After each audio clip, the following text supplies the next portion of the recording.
नमस्कार साथियों, मेरा नाम है हरीश वर्मा। मेरे चैनल टीचिंग टॉक में स्वागत है। साथियों, मैंने पिछले वीडियो में राजपूत वंश में जितने भी राज्य उदय हुए उसको मैं मैप के थ्रू बता दिया था। अब मैं उस राजवंश को एक एक करके बहुत डिटेल पढ़ाऊंगा, ठीक है।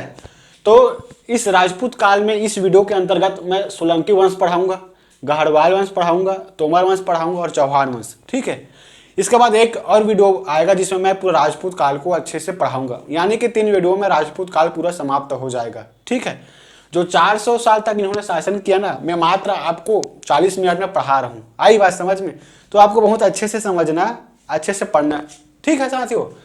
तो सोलंकी वंश, तो सोलंकी वंश की स्थापना मैं बता चुका हूँ कि सोलंकी वंश की स्थापना मूलराज प्रथम ने गुजरात के क्षेत्र में किया था, ठीक है साथियों। तो इसके अंतर्गत प्रमुख 4 राजा हुए। पहला है भीम प्रथम, दूसरा है जय सिंह, तीसरा है कुमारपाल, चौथा है मूलराज सेकंड, ठीक है। तो सबसे पहले हम पढ़ेंगे साथियों भीम प्रथम के बारे में। तो इसके कार्यकाल में ना एक बहुत बड़ा घटना घटा। क्या घटना घटी इसके कार्यकाल में? तो तुर्क आक्रमण, जो तुर्क के जो बहुत बड़े आक्रमण करता है ना, आक्रांता मोहम्मद गजनवी, इन्होंने सन 1025 में सोमनाथ मंदिर पर आक्रमण किया और बहुत सारे धन को लूट लिया, ठीक है। और मंदिर को भी बहुत ज़्यादा तोड़फोड़ किया, डिस्ट्रॉय किया। आई बात समझ में साथियों?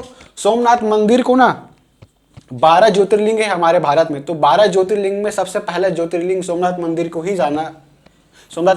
जाना जाता है। आई बात समझ में?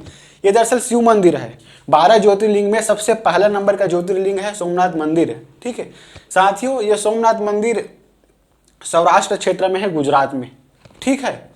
तो यह सोमनाथ मंदिर अपने उदय से लेकर जो पहला निर्माण हुआ ना, तो चंद्रदेव ने सबसे पहले सोमनाथ मंदिर का निर्माण करवाया था, जिसका उल्लेख ऋग्वेद में हमें देखने को मिलता है।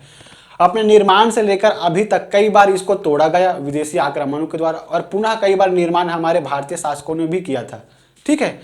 तो भीम प्रथम के काल में टर्की आक्रमणकर्ता मोहम्मद गजनवी ने 1025 में सोमनाथ मंदिर पर आक्रमण किया, ठीक है। और इसका जो पुनर्निर्माण हुआ यह कुमारपाल में हुआ, ठीक है। तो इस सोमनाथ मंदिर का पुनर्निर्माण जो ध्वस्त हो चुका था, जिसे तोड़फोड़ कर दिया था मोहम्मद गजनवी ने, तो इसका पुनर्निर्माण कुमारपाल ने किया, ठीक है साथियों। इसके बाद पुनः इस पर आक्रमण फिर से हुआ सोमनाथ मंदिर पर मुगल काल में, ठीक है। तो पुनः इसको तोड़ा गया, धन खजानों को लूटा गया।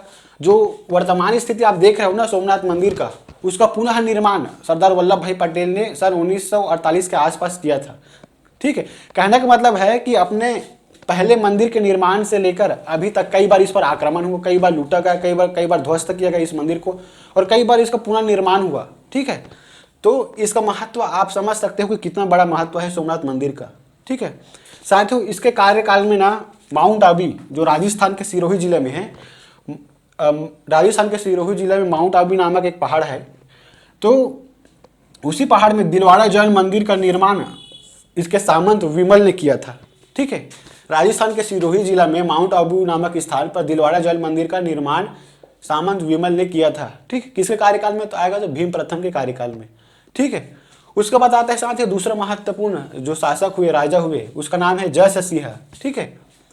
तो जय सिंह के काल, तो जय सिंह को सिंहराज की उपाधि इन्होंने धारण की थी, ठीक है। जय सिंह ने सिंहराज की उपाधि धारण की थी। जो जैन आचार्य है ना हेमचंद्र, इनको अपने अंडर में संरक्षण दिया था, ठीक है। तो जैन आचार्य हेमचंद्र जो संस्कृत के बहुत बड़े विद्वान था, इनको अपने जय सिंह ने अपने संरक्षण में रखा था। कुमारपाल के बारे में आपको बता ही चुका हूं कि इन्होंने सोमनाथ मंदिर का पुनर्निर्माण कराया, जिसको मोहम्मद गजनवी ने तोड़फोड़ किया था। आई बात समझ में साथियों? जो चौथा नंबर का महत्वपूर्ण शासक हुए सोलंकी वंश, वो हुए मूलराज सेकंड, ठीक है। जो प्रथम टर्की आक्रमण मोहम्मद गजनवी ने किया था, दूसरा टर्की आक्रमण मोहम्मद गौरी ने किया था, ठीक है। ये इसी का एक प्रकार का शिष्य है, आप समझ लेना। मोहम्मद गौरी गजनवी का शिष्य है, इसी से प्रेरणा लेकर इन्होंने भारत पर आक्रमण किया। तो सन 1178 में मोहम्मद गौरी को मूलराज सेकंड ने पराजित किया, ठीक है। जिस मोहम्मद गौरी ने पृथ्वीराज चौहान को हराया था युद्ध भूमि में और उसको मार दिया था, उस मोहम्मद गौरी को मूलराज सेकंड ने पराजित किया था। साथियों, मूलराज सेकंड ने पृथ्वीराज चौहान को भी हराया था, ठीक है। उस समय ना बहुत सारे राजवंश थे, बहुत सारे राजपूत वंश थे, तो दोनों मतलब बहुत तो राज्यों के बीच में राज्य वंशों के बीच में लगातार युद्ध होता रहा अपने साम्राज्य में विस्तार करने के लिए। तो उसी के परिणाम स्वरूप हमें देखने को मिलता है कि मूल्यराज सेकंड जो सोलंकी वंश के थे, जो चौहान वंश के जो मुखिया थे ना पृथ्वीराज चौहान, इनके बीच युद्ध हुआ साम्राज्य को विस्तार के लिए, जिसमें पृथ्वीराज चौहान को पराजित करने का सामना पराजित हुआ पृथ्वीराज चौहान। ठीक है, पृथ्वीराज चौहान को मूल्यराज सेकंड ने हराया। उसके बाद देखेंगे साथ वो गढ़वाल वंश। ठीक है, इसके संस्थापक थे चंद्रदेव। कन्नौज के क्षेत्र में मैंने आपको बताया, कन्नौज के क्षेत्र में गढ़वाल वंश का उदय हुआ। संस्थापक थे चंद्रदेव, राजधानी थी कन्नौज। आई बात समझ में साथियों?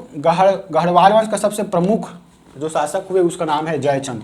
ठीक है, इसके दरबार में हर्ष नामक एक कवि रहते थे जिसने नैषध चरित्र की रचना करी। साथियों, इसकी पुत्री का नाम संयोगिता है, संयोगिता था। ठीक है, इस संयोगिता का विवाह पृथ्वीराज चौहान से होता है। पृथ्वीराज चौहान ने अपहरण करके जबरदस्ती संयोगिता से विवाह कर लेता है। ठीक है साथियों, 1194 में चंदावर का युद्ध होता है। किसके बीच? जयचंद और गौरी के बीच में। इसमें जयचंद मारा जाता है और गौरी का विजय हो जाता है। ठीक है साथियों, उसके बाद तोमर वंश आता है दिल्ली में। तो तोमर शासकों ने दिल्ली शहर बसाया, इसको आप याद रखना। इससे ज़्यादा प्रश्न तोमर वंश से नहीं आएगा। अनंग पाल ने दिल्ली शहर को बसाया था, आप याद रखना। ठीक है, अब हम आते हैं चौहान वंश के बारे में। ठीक है, तो वासुदेव ने चौहान वंश की स्थापना करी थी राजस्थान के एरिया में, जिसकी राजधानी थी अजमेर। ठीक है, इस अजमेर शहर की स्थापना किसने करी थी? तो आपके दिमाग में आना चाहिए कि अजय राज ने अपने नाम पर ही अजमेर शहर की स्थापना की थी। साथियों, विग्रहराज और पृथ्वीराज चौहान सबसे महत्वपूर्ण और जहाँ से प्रश्न पूछा जाता है वहाँ का ये राजा है। ठीक है साथियों, विग्रहराज ने अजमेर में संस्कृत कॉलेज बनवाया था।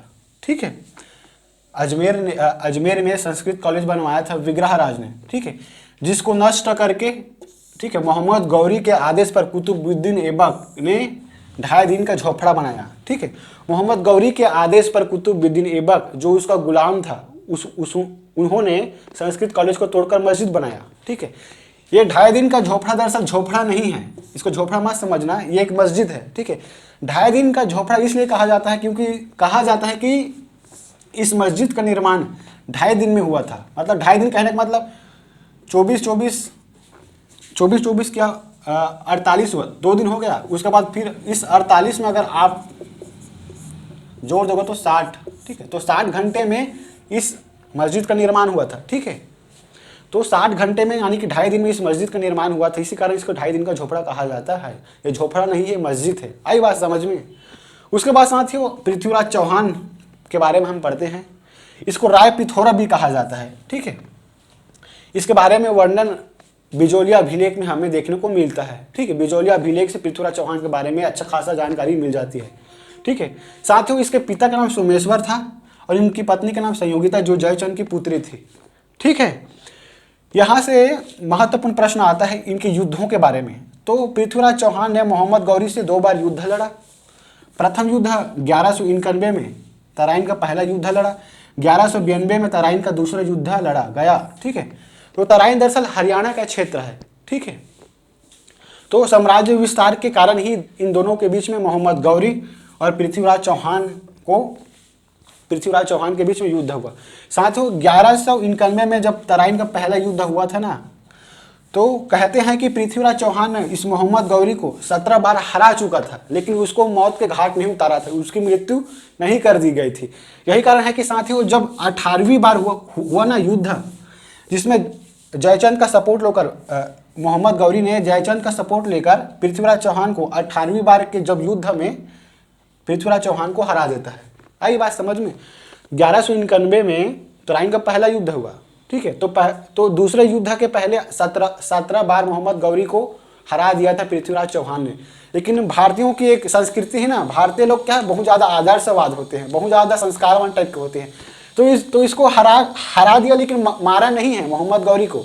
यही कारण है कि दरिया दिल दिखाकर इसको छोड़ दिया बार बार हराने के बाद। ठीक है, मोहम्मद गौरी को। लेकिन